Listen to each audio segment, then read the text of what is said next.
All right, everyone. So thank you again for joining us on this Willory webinar on What Now? HR and Payroll in 2017. We are going to get started now. Thank you for joining us on this Tuesday before the holidays. We hope you all have a wonderful time with friends, family, and enjoy some relaxing time off.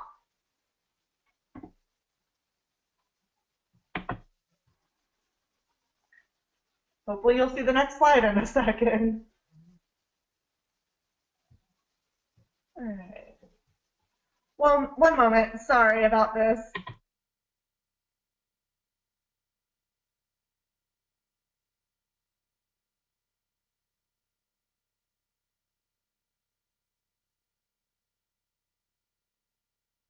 All right. I guess that's kind of typical with webinars, maybe some technical difficulties. Again, my apologies on that. We want this webinar to be interactive as well as informative, so you are welcome to ask questions via GoToWebinar. In the control panel, there will be a spot that says questions. You can ask there. We'll try and flow them into the conversation, but also we will pull those for the end. You are also able to email Bridget@willory.com. Just put webinar in the subject line, and we'll get those in. And you can also use hashtag WilloryWebinar on Twitter.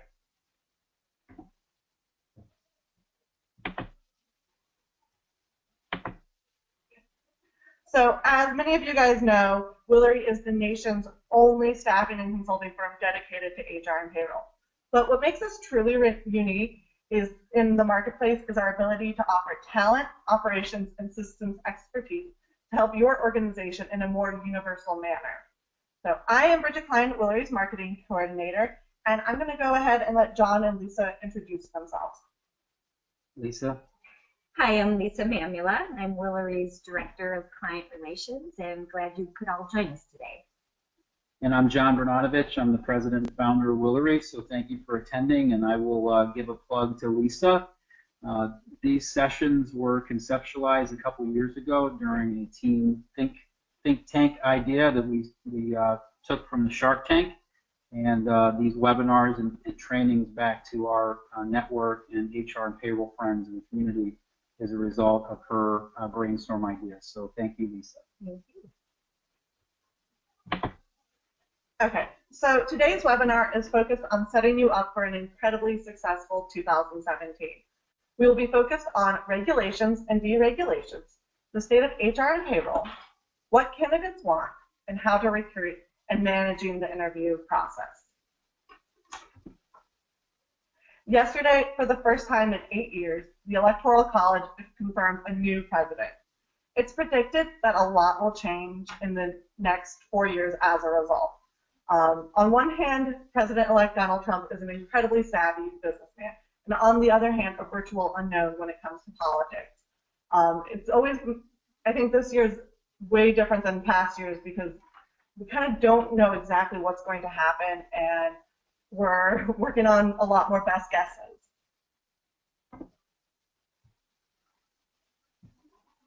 All right, this is John. So I'm going to get started on the regulations and deregulations in 2017 as a result of the Trump administration.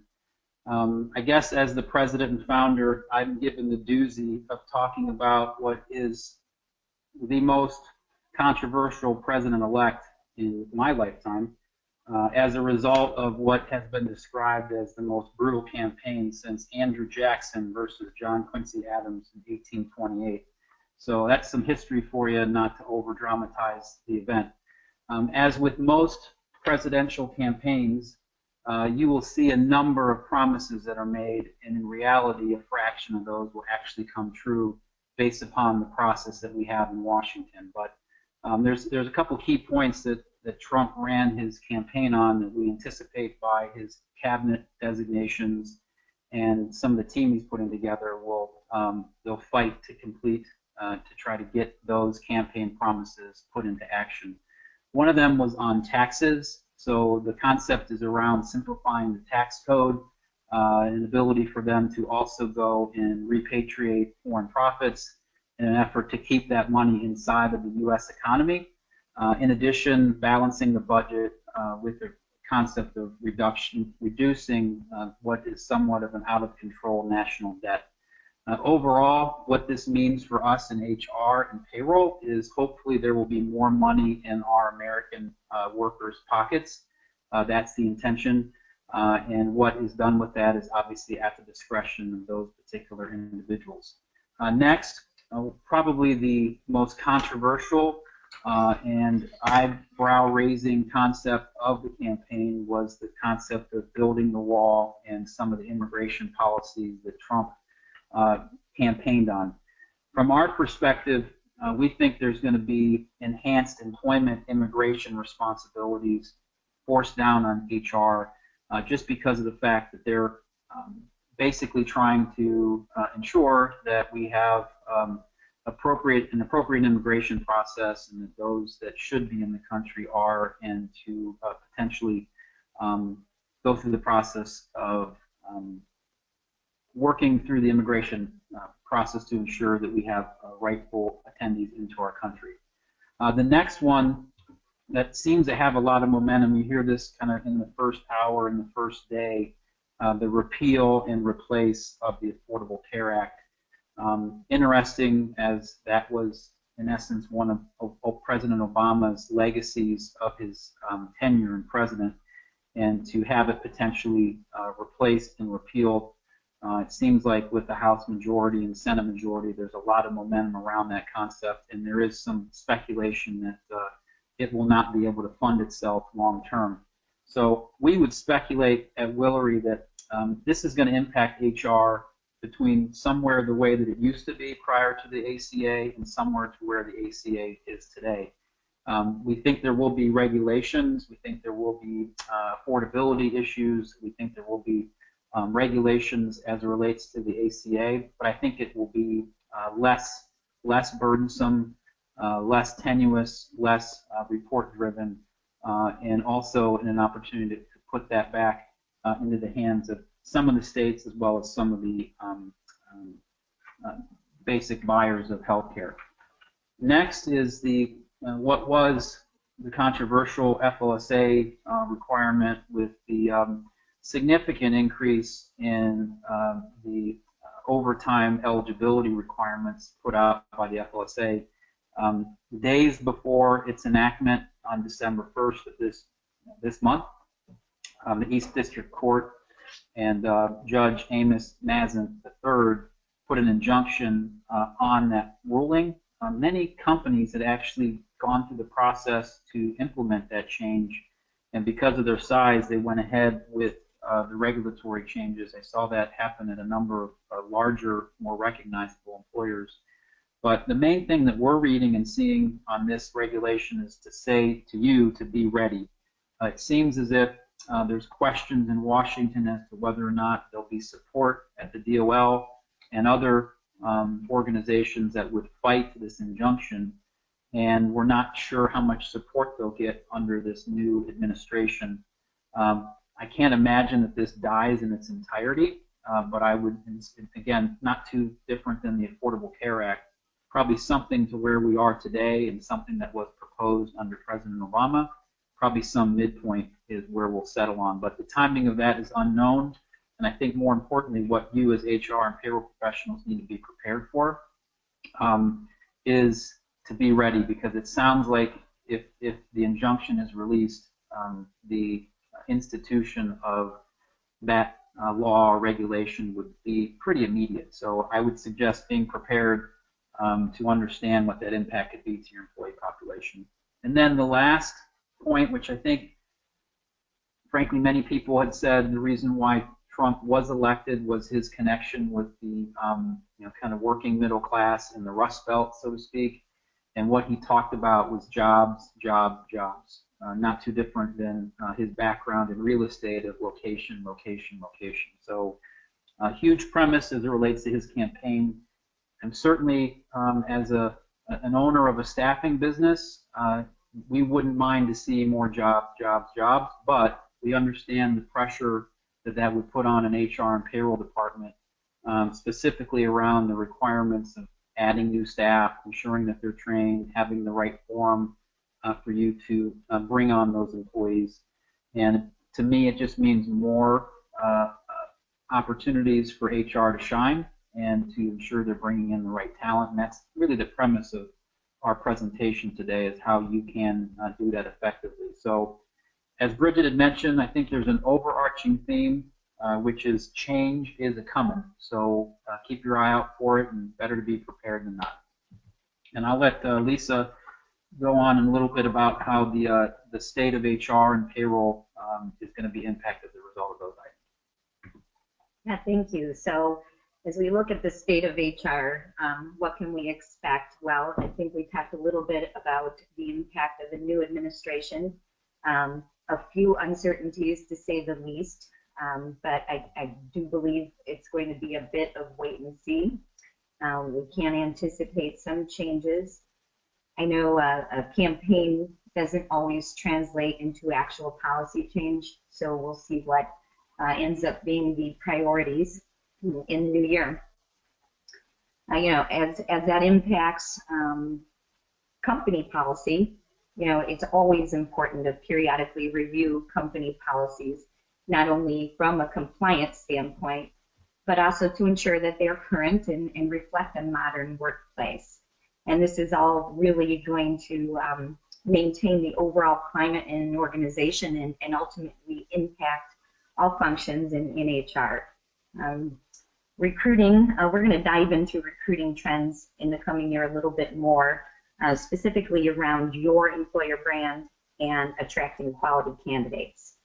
But really, you know, this all starts with employee engagement, and most importantly, in a talent shortage era, you know, you need to keep good employees engaged. Invest in your employees, fill key roles with internal employees. You know that there's already a cultural fit, and we know that employees are leaving for advancement opportunities.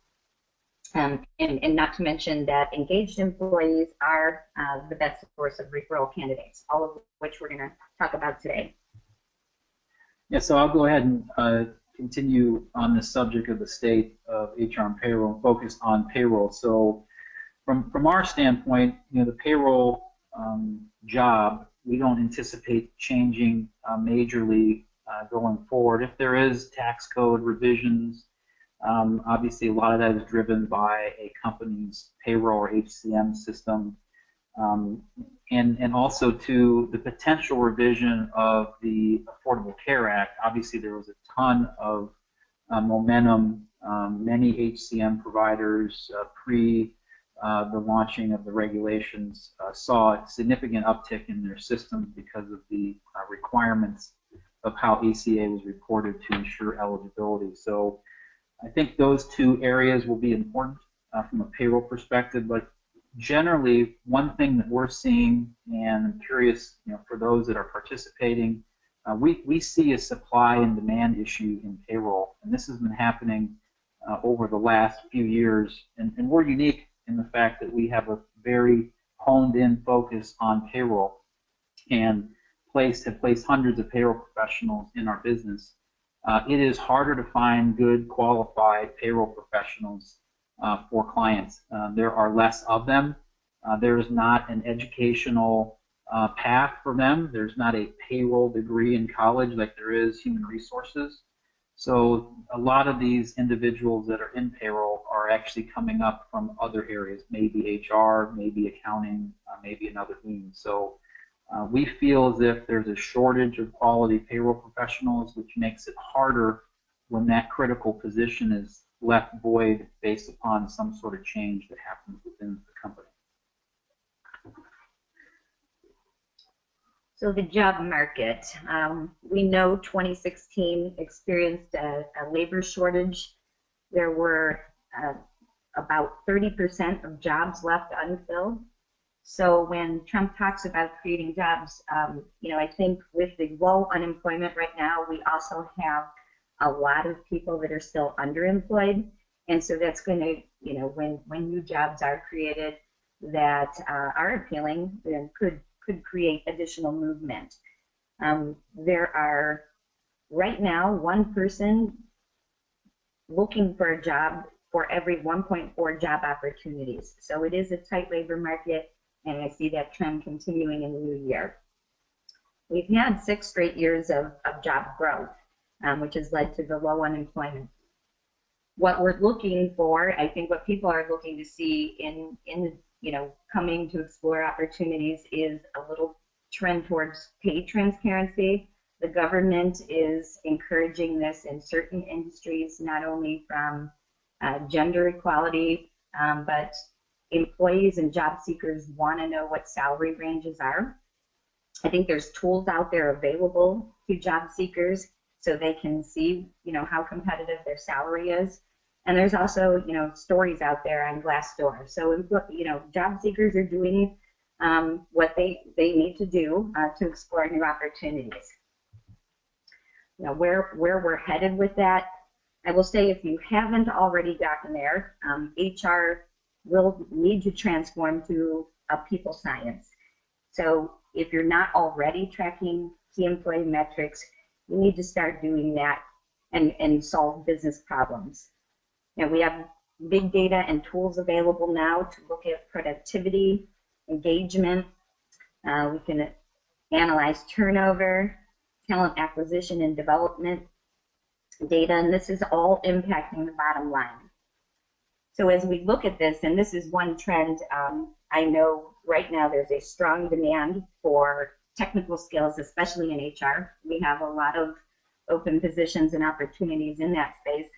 And we're not only, all companies are looking to hire this talent now, not just the tech companies. So you're competing with some employees that have had some pretty significant and non-traditional benefit packages. We are unfortunately looking at longer recruiting and interviewing cycles. We're going to talk a little bit more about the interview process later, but we really need to get a handle on that. Companies are hiring more and more for cultural fit, and I think that that's going to be key, especially with a tight labor market. And then, of course, we are going to continue to be impacted by generational changes. We have boomers facing retirement. I think several years back, the recession provided a bit of a stay for some of these employees, but they are now, as the economy has stabilized, looking to move on and going to leave a big gap in some areas. Millennials are starting their families, and we're going to see a continued shift with what they're looking for from employers as well. So just when we started to understand the millennials, here we go. Right, yeah, exactly. Spoken from 2 Gen Xers. I'll add one point before we head off of that slide, and this is a John Bernadovich soapbox, so apologize for that. I'll create that caveat. I've been doing this for 12 years now, helping employers make decisions on hiring people, and are intimately involved in that process from both sides, the candidate and the employer. And where I see companies being most successful is on that point that Lisa made around cultural fit. I think all too often, and if you take one thing away from this presentation or webinar today, is really evaluate how that particular employee is going to fit in and what can the organization do to mitigate the skill gap that's there. So let's say you have a fantastic potential hire. They miss on 1 or 2 of the potential requirements. Do you see the potential in that employee to learn those skills? And would you be willing to make that investment? And do you have a process in order to get them from A to Z as it relates to honing in that skill? All too often, employers are so focused on skill and experience, which I get to some extent, but then they overlook the importance of cultural fit. And I heard recently at a session the American Payroll Association, all too often employers don't consider EQ or emotional intelligence when they hire, but all too often they have to consider EQ when they fire. So it's imperative that we find the right personality, cultural, departmental, organizational fit when you're evaluating an employee. And we'll move on to what candidates want as Lisa runs through show me the money, or more than just that. Yeah, as we know, it becomes a little bit more than just money.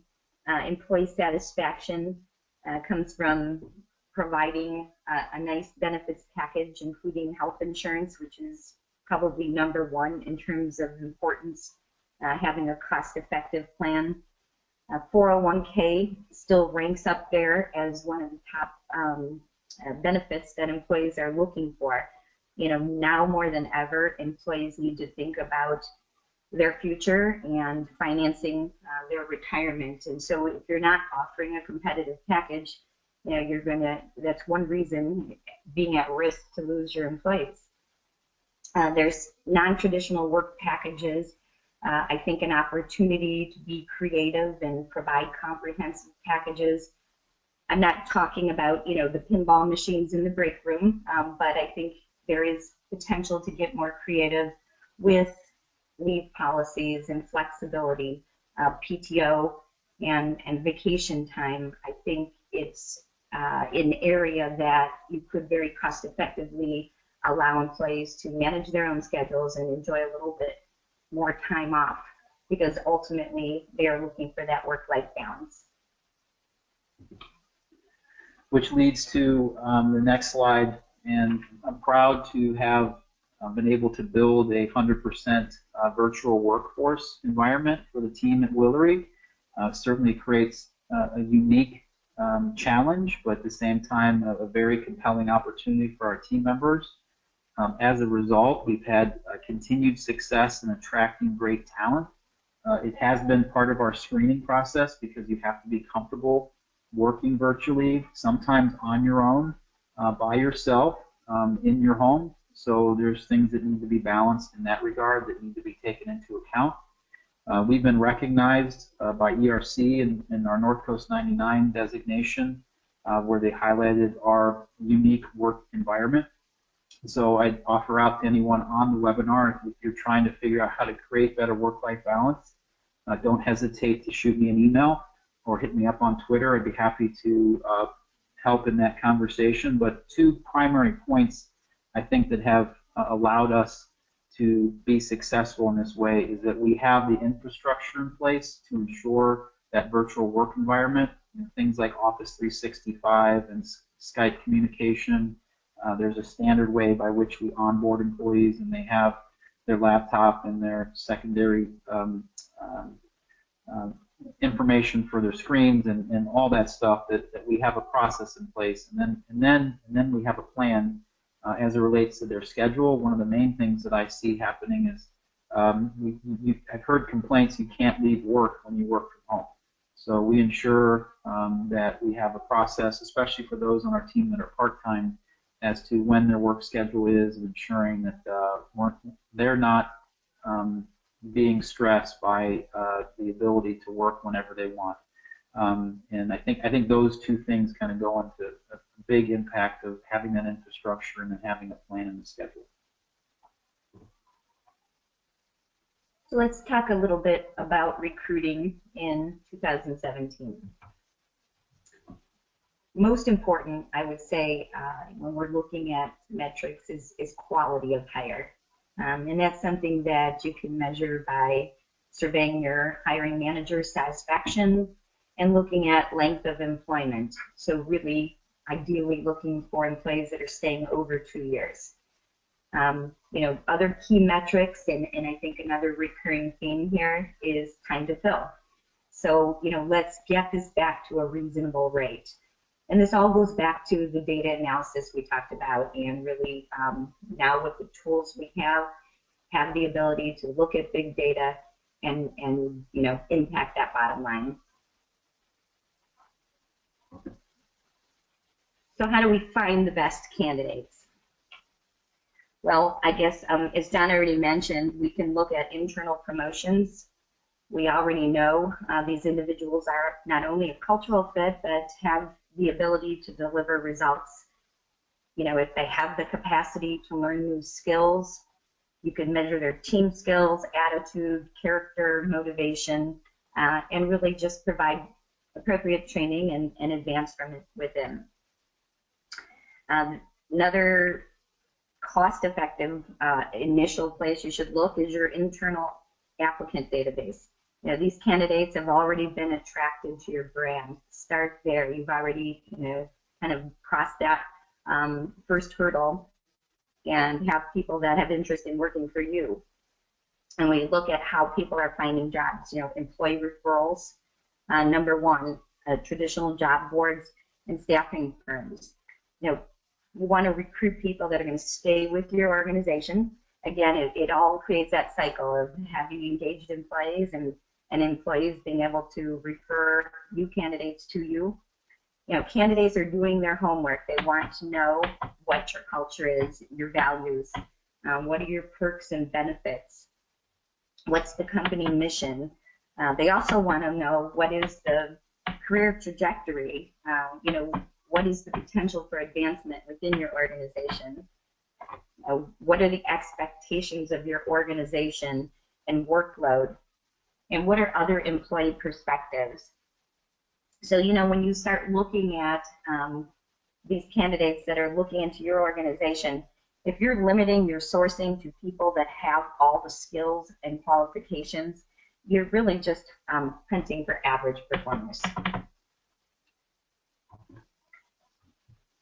And I think to add to that a bit as we move to the next slide, in the source by any means possible, casting that wide net, I'd encourage you to have a means, a purpose to those means, and a process as to how you search through employee referrals and how you campaign in that regard. Or if at the recent HR Tech session in Chicago, there were 5 thought leaders, a gentleman that owned ISOM, which is a state-of-the-art ATS, a gentleman who invented HireView, kind of the leading video interviewing tool, the senior executive from Monster, and the place that they all said to start was your internal database. So the question is, how strong is that database, and how much can it be leveraged? And if you don't have a plan to have that be your #1 place to go, I would suggest putting one together because it can be such an incredible asset.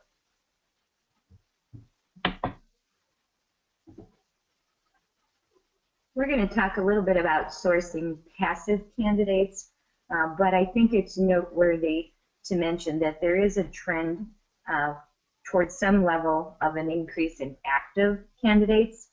In 2014, there was about 25% of people considered themselves active job seekers.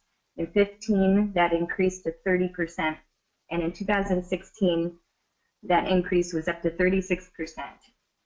So some of this may have been attributed to carryover or uncertainty from the recession, but you know, companies I think have learned some lessons this past year, especially when we're all vying for the same talent and have positions to fill, that we can get out there and create an employer brand, and that's going to, you know, contribute to sourcing passive candidates. It starts with company awareness. You know, you want to have a creative website, have other employees out there promoting your organization, use social media. You come back again to that transparency, employee feedback, and candidate experiences. You know, that's all the word on the street, and people and job seekers have access to that information. And when you're looking at passive candidates, you need to start that awareness. You know, it's much easier, and passive candidates are going to be much more willing to accept an in-mail from you when they know a little bit about your company long before they apply. Okay, so think like a marketer. The main thing to remember when trying to think like a marketer is that marketing is all about building relationships and connections. Marketers, like me, want people to feel a strong tie to a brand. And kind of what Lisa said earlier, what's a better way of showing brand loyalty than applying? But thinking like a marketer is much more than spending more time on LinkedIn. It's about knowing your audience and what they're looking for. And by knowing your audience and where they're actually going to be, whether that's in person or online, then you can find the best candidates because you're where they are.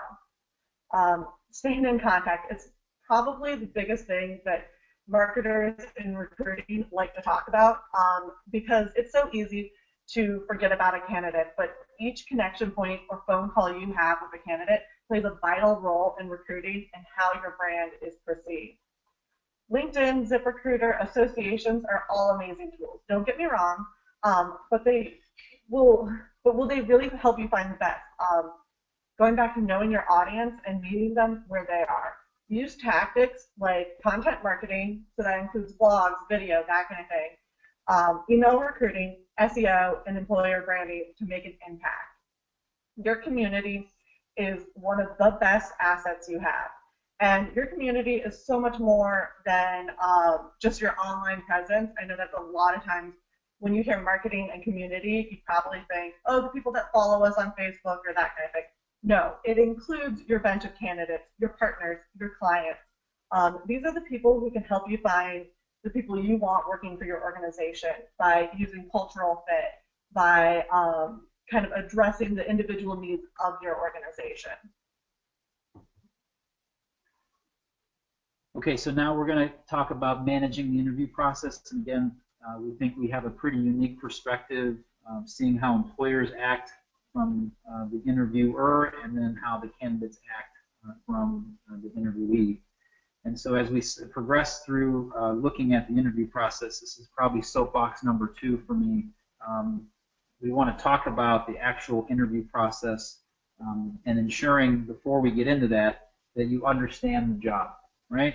And to me, one thing that we hear is that it's not perfectly clear, right? It's not perfectly clear to the hiring manager, to the senior executive, to the interviewers what exactly the job is.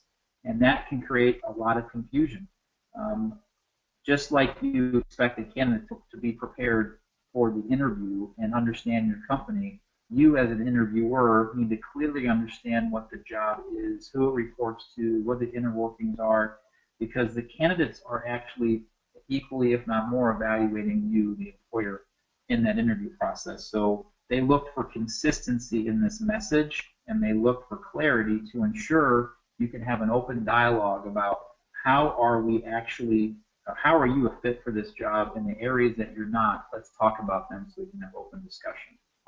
Next then, once we have clarity around the role and everybody in it, including the candidate, understands what it is, let's talk about the interview process. And I think all too often it's overly complicated. It's made to be too difficult because it wasn't clearly defined to begin with. And then those expectations were not set with the candidate. All too often we have employers asking candidates to come back for, oh, just one more round of an interview, or oh, can we have them do this one additional thing? And although the candidates will most times accommodate, it's outside the process, and wouldn't it have been nice for the candidate to know these are the 4 steps in this interview process, and at the end of it we'll have an evaluation and make a decision. When we have employers making those kind of what I'll call special invitations for interviews, it just goes outside of the form, and we think that it just doesn't get to the end of the job like an employer would like it to do. Next, we have to talk about respecting the candidate. So here's the kind of the dirty word. We've all been applicants at jobs before, right? And we all know how it feels to be treated great in an interview process and what it feels to not. So I would encourage you to respect the candidate, understand and kind of stay in contact with them. When there is a second place finisher in a job, that you are able to provide them with some feedback where you think it's appropriate. All too often, candidates fall off the grid, and then they, in essence, impact the brand. So if, for instance, you're interviewing for a position and they don't get it and no one calls them back, those candidates hold on to that. So they may not recommend your company, they may not go to your store to buy your product, and they may spread bad word in regards to that. And then talking about understanding offer negotiations, and ultimately I think sometimes employers don't want to ask some of the tough questions that come into getting a yes from an actual candidate. And so understanding how to present an offer, being realistic about giving them time to make a decision. Putting someone on the spot and saying, I need an answer right now, or the offer's off the table, just doesn't happen anymore.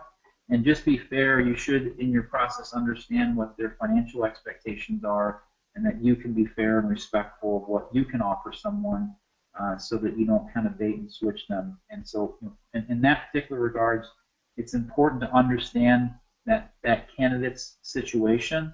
They may be interviewing on a multitude of roles. They may be happy where they are today, but may have this kind of concern of a counteroffer at their current employer. Just understand the situation and be realistic with it and be open about the dialogue with them. You also want to know and understand your competition and how that individual candidate is going to make a decision. Some of them make them on their own. Others talk to spouses, parents, friends, family. They talk to 15 different people before they can make a decision. So it's imperative that you understand how they're going to do that and what that conversation is going to look like. And I would encourage employers to not get frustrated. As Lisa indicated before, there's a supply and demand issue in the market. We flip-flop to a candidate-centric job market as opposed to an employer-based one. And there is competition, and the way you deal with it will allow you to increase your fill rate and find that quality candidate. Okay, so that kind of concludes the bulk of our presentation, and we've gotten some really good questions throughout. The first one being, there was a question about how do you introduce and work with the idea of work-life balance with millennials when they provide 24/7 care to individuals? Yeah, so I'll take that one. And I think, fortunately for Willory, we're not a 24/7 location, and Lisa's smiling. Sometimes it does feel like it when you're dealing with candidates and things that come on after hours or during the weekend. But my recommendation is to have a specific plan and policy in place as to this 24/7 concept.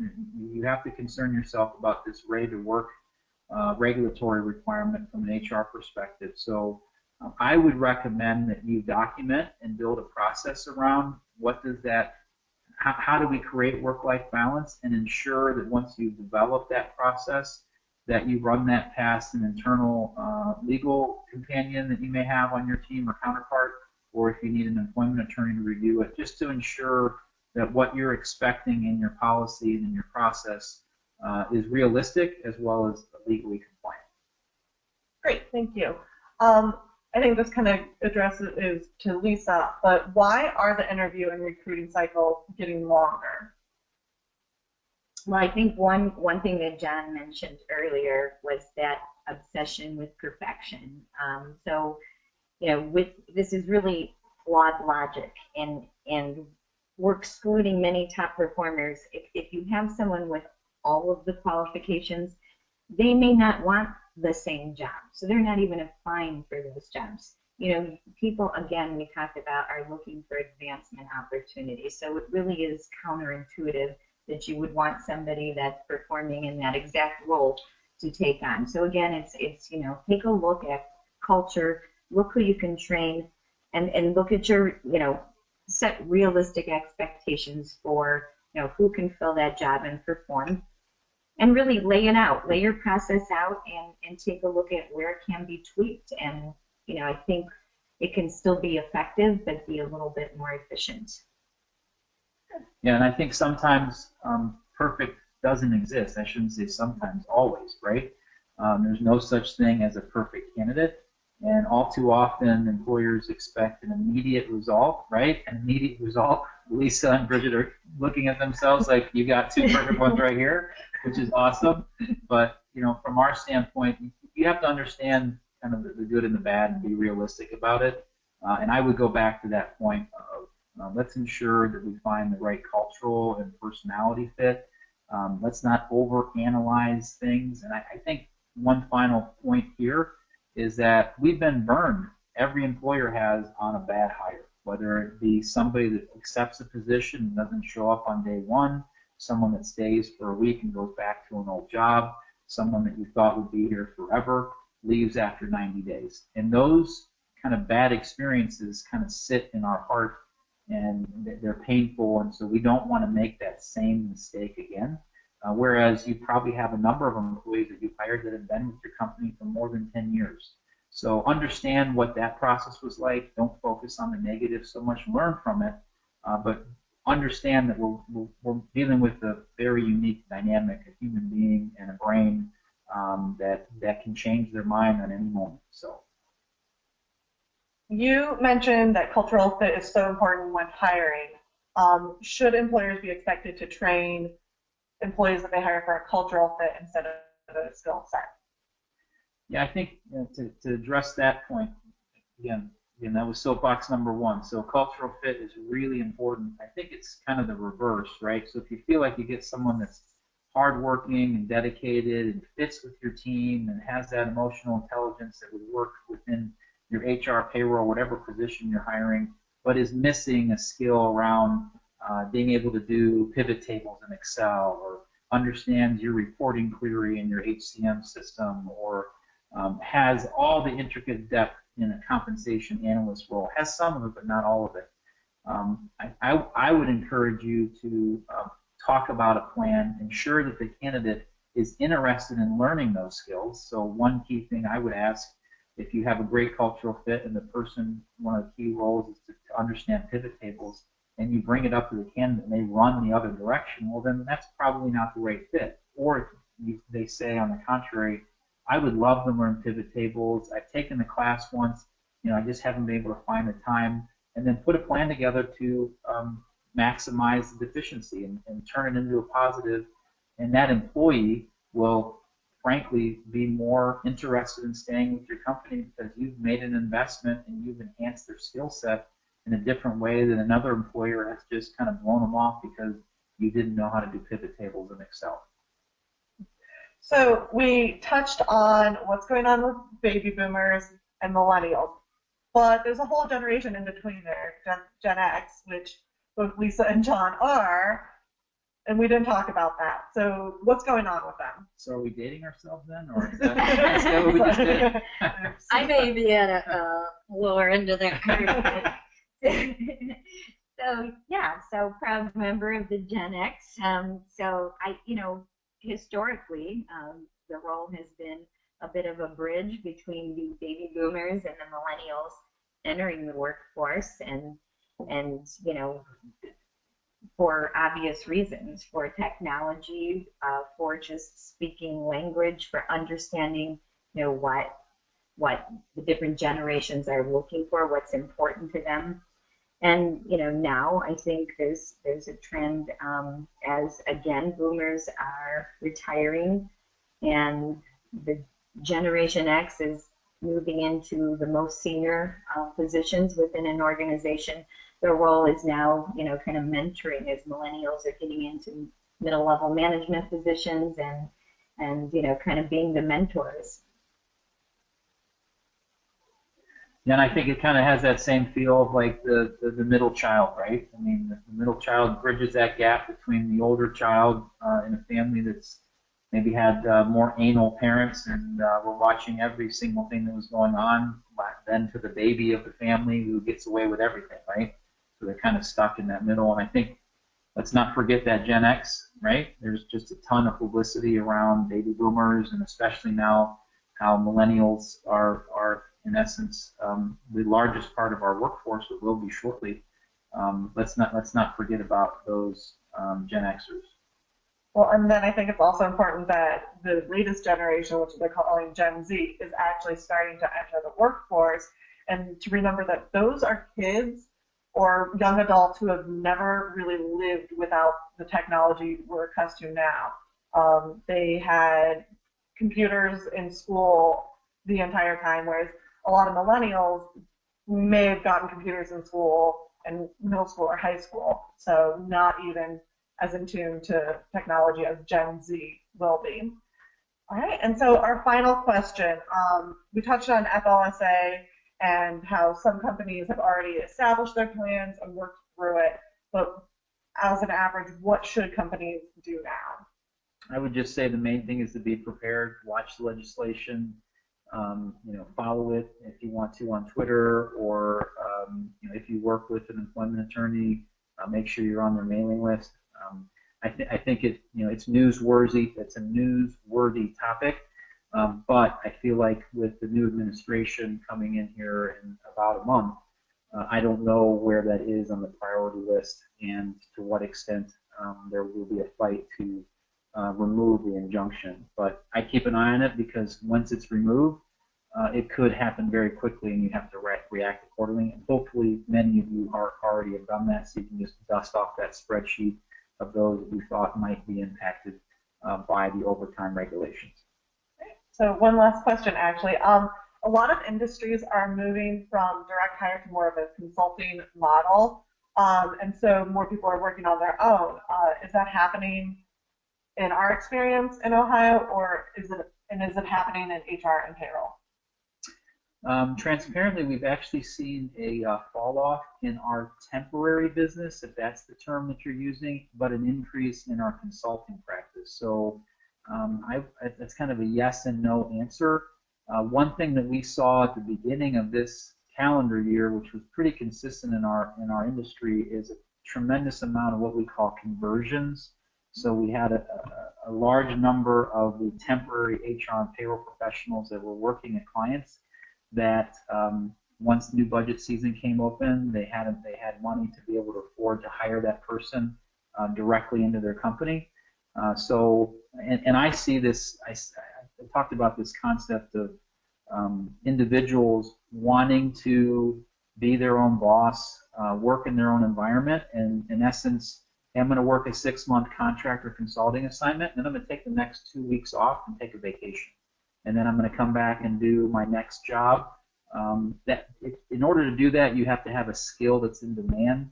I think in HR, if you look at like recruiting, compensation, we also see that, to my comment earlier, in payroll. I think as you look at the jobs that are most relevant to be contracted, are the ones where you'll see an influx of people doing that. All right, well, thank you so much for answering some of those questions. Just to set expectations on what's going to happen next, you will receive a follow-up email. In that email, we'll have the recording of the webinar, the continuing education credit information, and a link to a survey. Please take the survey, let us know how we're doing. In addition, you will receive communications about changes. We addressed that some of these things are still up in the air, and as always, we'll stay in contact. First, invitations to future events, and we just want to hear how you guys are doing in 2017, what's really working for you, and if you need, as always, if you need help with anything. So here is the contact information for John and Lisa. If you have additional questions, feel free to reach out to them directly. And with that, our webinar has concluded.